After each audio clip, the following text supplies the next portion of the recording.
სანდოა თუ არა რუსული გამოცემა ვლასტის კვლევა, რომლის მიხედვით საქართველოს განათლების სფეროს დაფინანსებით პოსტსაბჭოთა ქვეყნებს შორის ერთ-ერთი ბოლო მე-13 ადგილზეა. განათლებისა და მეცნიერების მინისტრს ამ კვლევის შედეგებში ეჭვი არ შეაქვს, თუმცა წელს განათლებაზე გაცილებით მეტი თანხა დაიხარჯება. პოსტსაბჭოთა ქვეყნებს შორის საქართველოს სახელმწიფოს მიერ განათლებაზე დახარჯული თანხებით ერთ-ერთ ბოლო ადგილზეა. საქართველოს 15 ქვეყანას შორის მე-13 ადგილი უკავია. კვლევა რუსულმა გამოცემა ვლასტიმ ჩაატარა. მისი მიზანი კი პოსტსაბჭოთა ქვეყნების მიღწევების დაჯამება იყო. პროცენტული მაჩვენებლით განათლებაზე ყველაზე მეტ თანხებს მოლდოვა ხარჯავს.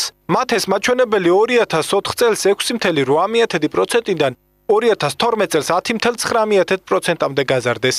2012 წლის მონაცემებით მეორე ადგილზე განათლების სფეროში აღნიშნული მაჩვენებლით უკრაინაა 7.3%-ით. საქართველო კი ბოლოდან მესამეა 2.9%-ით და მხოლოდ სომხეთსა და აზერბაიჯანს ჯობნის 0.1%-ით. რუსული გამოცემის კვლევას ეთანხმება გიორგი აბაშიშვილი. ილიაუნის ბიზნეს სკოლის დეკანის მოადგილე მიიჩნევს, რომ სახელმწიფო რეალურად განათლების სფეროში საჭირო თანხებს არ დებს. თუმცა ამბობს, რომ წინა წლებთან შედარებით სიტუაცია გაუმჯობესებულია. თუ ჩვენ ვთვლით, რომ ქვეყანაში გვინდა ეკონომიკური განვითარება, გვინდა დემოკრატია ზოგადად, ამისთვის უპირველეს ყოვლისა ჩვენ უნდა გავზარდოთ დაფინანსება განათლების სექტორის მიმართულებით. გარკვეული ტენდენციები ამ კუთხით შეიცვალა, გარკვეული ზრდა არის და იმედია, რომ პროცესი შეუქცევად იქნება, იმიტომ რომ განათლება უნდა იყოს ერთ-ერთი პრიორიტეტული თემა დაფინანსების მიმართულებით. კვლევის შედეგები არ უკვირს განათლებისა და მეცნიერების მინისტრს, თუმცა აღნიშნავს, რომ განათლების სფეროს დასაფინანსებლად წელს სახელმწიფოს მხრიდან ბევრად მეტი თანხა ჩაიდო.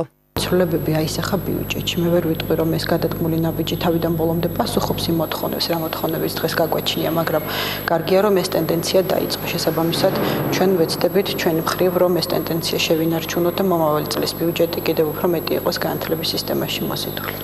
განათლების სფეროში მომუშავე ექსპერტები კი რუსული გამოცემის მონაცემებს არ ენდობიან.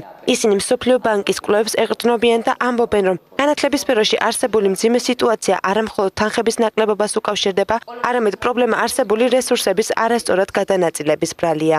დაფინანსების გარეშე შეუძლებელია განათლების სისტემის სერიოზულ განვითარებაზე საუბარი, თუმცა სიტყვიერად ყველა ვამბობთ, რომ ჩვენ ძალიან გვინდა განათლებული სისტემა, მაგრამ სისტემა თუ გვინდა რომ განვითარებული იყოს, მას სჭირდება დაფინანსება.